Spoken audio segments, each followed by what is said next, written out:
everybody? I hope you guys are having a wonderful Friday. This is Chris Classic, dropping a live car vlog. Nobody tells you that God loves you, Christ loves you, and I love you as well. I'm praying for you guys. Hope you guys are praying for me as well.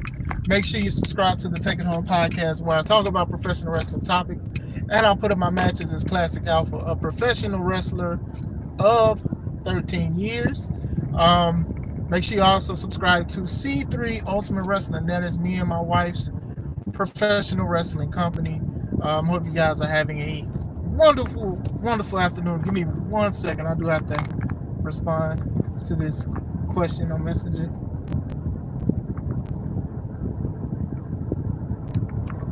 Okay, sorry about that. Big news. One of the current things that people are talking about is Cody Rhodes. Cody Rhodes was on the Bill Simmons podcast. I believe it's called Ringer. If I said it wrong, please forgive me. I do know that it was Bill Simmons. And he spoke about time in AEW. He said he felt disrespected near the end of it. So this is what we're going to talk about today. Because I have mixed feelings about it. As far as with you guys, I've always felt that even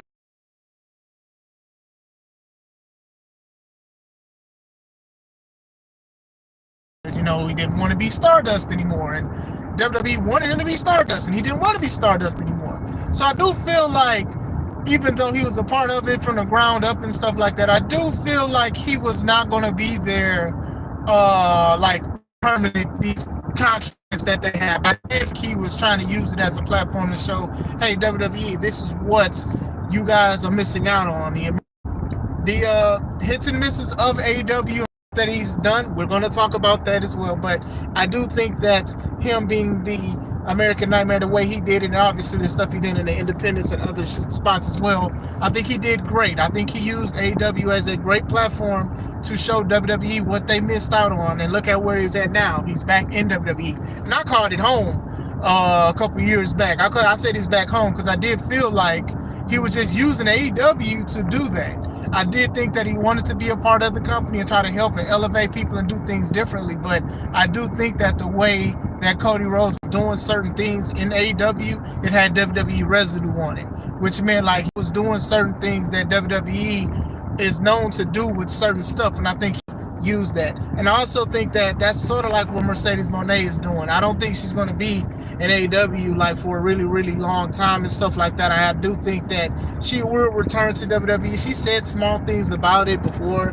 but I do feel like they are using that more than anything. So I will say that before I talk about what he said during the interview.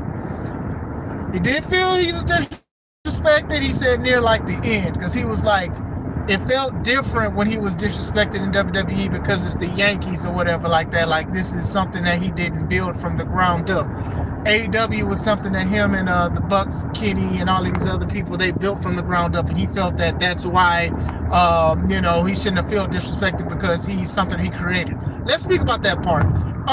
Obviously, we know that he felt disrespected when he left WWE the first time, especially when he was talking about the guy on the computer, and he was trying to talk to the guy, and the guy was like giving him the cold shoulder and stuff like that. So he felt that, that was a sign of disrespect to go somewhere. But he wasn't that disrespected because obviously he did come back, because he did use AEW as a platform to show like this is what they're missing out on, and he was a part of it. So being disrespected by something by people that you have created. Now, he didn't say who disrespected him. The speculation is going to obviously be Tony Khan. It's going to be certain people, probably some of the younger people in the back. It's going to be the speculation, honestly. To each their own. I don't think he's going to per se say who exactly it was, because this is who he is, because he said it was bad blood, but he said like it's still like a friendly, like a professional thing. And shout out to him for even saying that part. Some people are ready to empty the clip on people who we feel disrespected and stuff like that. Like even the guy who we talked about when he left WWE the first time, he didn't really say who that person was. So I'll say that with that. As far as the WWE, a lot of people have felt disrespected by WWE over the years, and some people are never going back. Some people plan to come back, or they want to show WWE they're missing out, just like Cody Rhodes is. So I will say that. Now, him being disrespected in AEW, now I don't know if it's something with behind the scenes that is unfortunate, right? But I do feel like some of the stuff that he didn't hit. Just like some of the stuff Kenny did, it didn't hit. You know, Kenny and Moxley in that exploding barbed wire match, it did not hit. It was horrible. The thought of it was like people was laughing at the thought of them having a exploding barbed wire match. Like, I thought it was funny when Kenny Omega, they were showing Kenny Omega building it and hammering barbed wire and stuff. I thought that was pretty crazy. What's going on, y'all? What's going on, Carmella? What's going on, Micah? Camila, I'm sorry.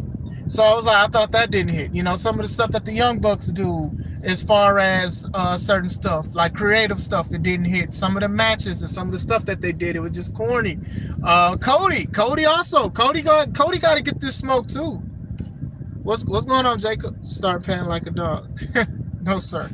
But anyway, Cody did a lot of stuff that didn't hit neither. And I do think that, like, you know, when you do have some of that stuff to do certain things, it just didn't work. Like we talked about last time when he tried to hit the Triple H throne at the All In show before it was AEW. Like, people talked about that.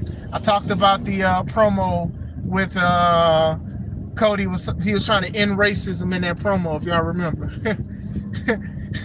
Remember he said he had a white daughter and a black daughter, basically his daughter, but he was saying, you know, not racism, but the American way. He talked about Shad, Tony's dad and stuff, and it was a little crazy, it was a little funny and stuff, you know. But after that, a lot of people invited him to a cookout, and the cookout is closed.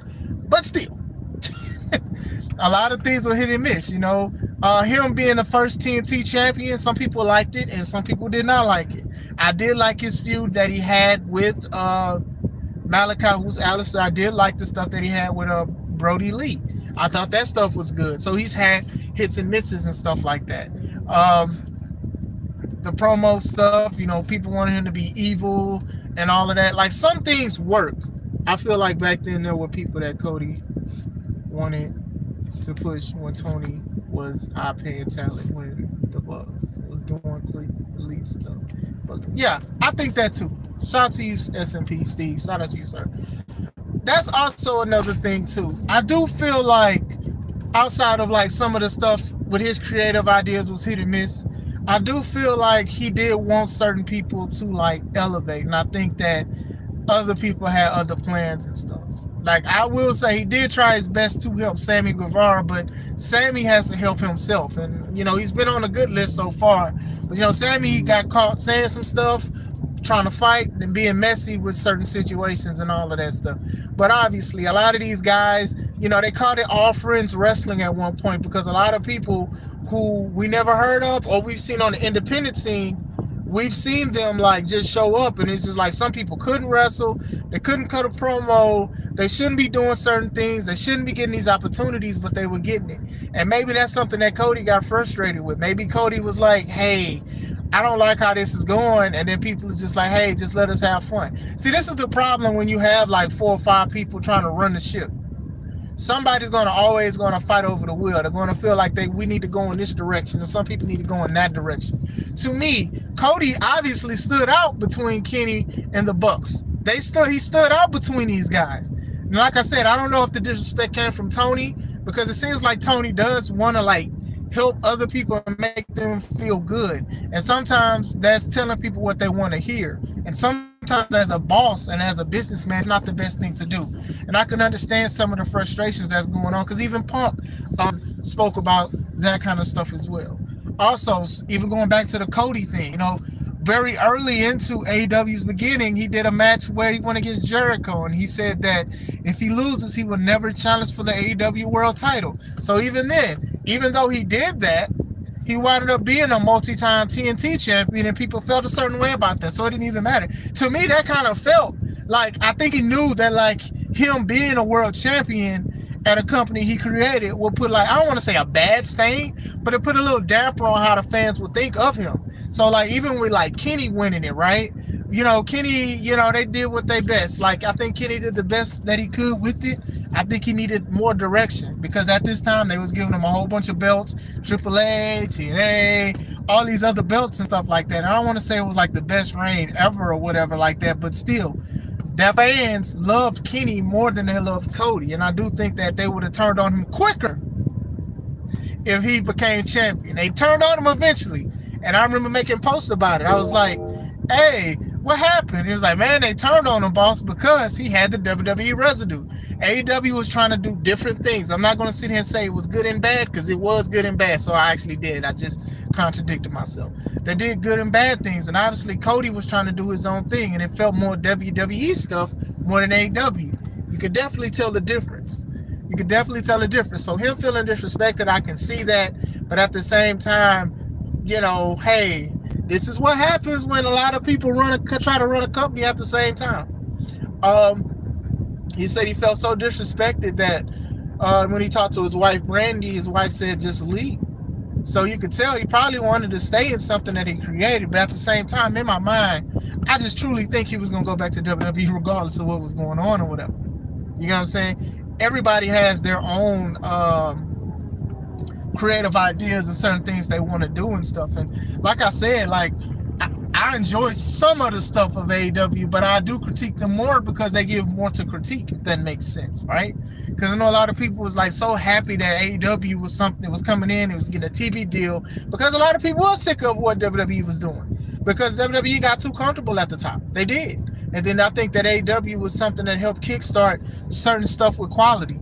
Now it's a little died down, because I do think that AEW, they're not as hot as they was. There's still potential. They still on TV, but we'll see where it goes. But still, I also feel like he really wanted Dusty's booking skills, but wanted to be active. I say this because he came back to WWE and worked well in WWE, because he's not an executive. So that's also a good point too. Maybe he wasn't meant to be a leader.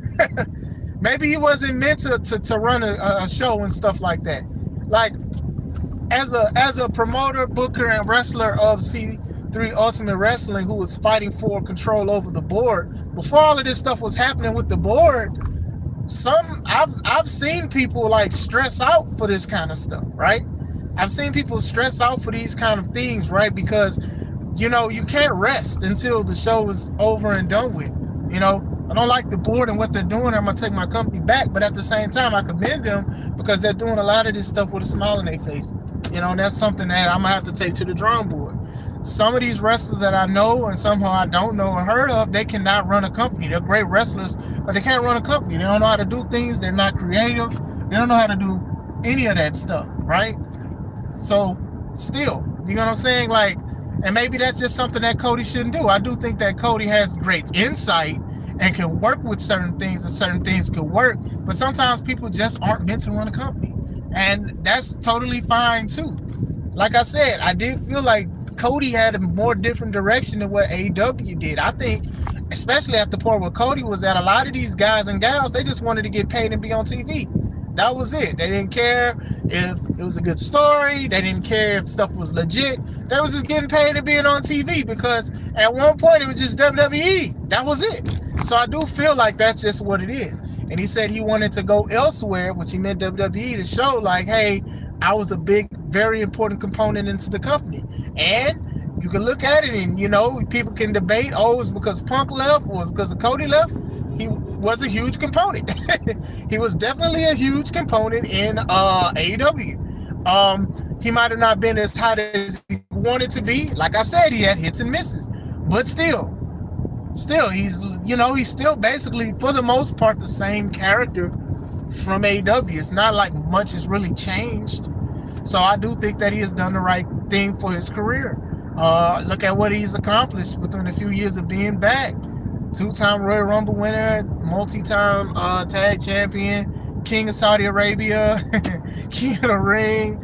He's won a lot of stuff. So, like I said, I don't think that he was going to be there for long as, you know, if he didn't even get disrespected. So, like I said, you guys also have to be careful, because some of these guys are going to be loyal to the company that they're currently working at, right? So he's working for WWE, so he's not going to be saying like a lot of crazy stuff about like WWE or anything like that. And I remember we talked about when Bryan Danielson said that the WWE WrestleMania 30 main event to him, it wasn't that special to him. You know, he said the other matches in like AEW in certain areas, but you got to realize he's still signed to AEW. So of course he's not going to be like, oh, okay, that was one of the greatest matches.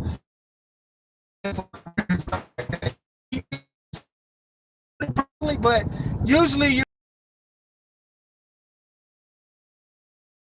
AEW, when you talk bad about them, and a lot of people do that, y'all got to stop doing that. But still, now I think AEW is starting to find some type of stride with focusing on talent a bit well with people like Swerve.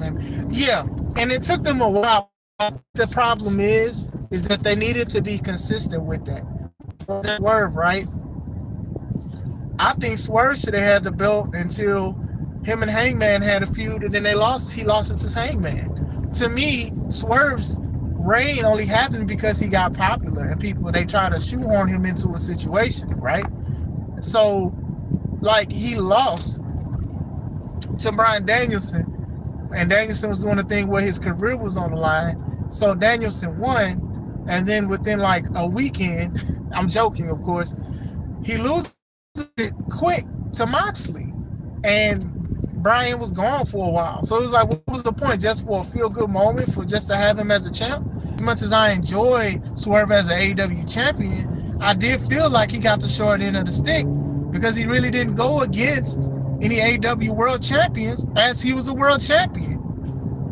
He didn't go against Moxley. He didn't go against Jericho. Like, he didn't go against certain these people. He didn't go against MJF. I think MJF was injured, but still, he didn't go against these guys. But I'm just saying, it's just a thing with consistency. I do think that, like, now AEW still has hits and misses, but I do think a lot of people is like, hey, man, y'all got to do something else. Like, you even have people who are content creators for AEW. They love AEW and stuff. They haven't done stuff in months because AEW hasn't done nothing that they really liked and enjoyed.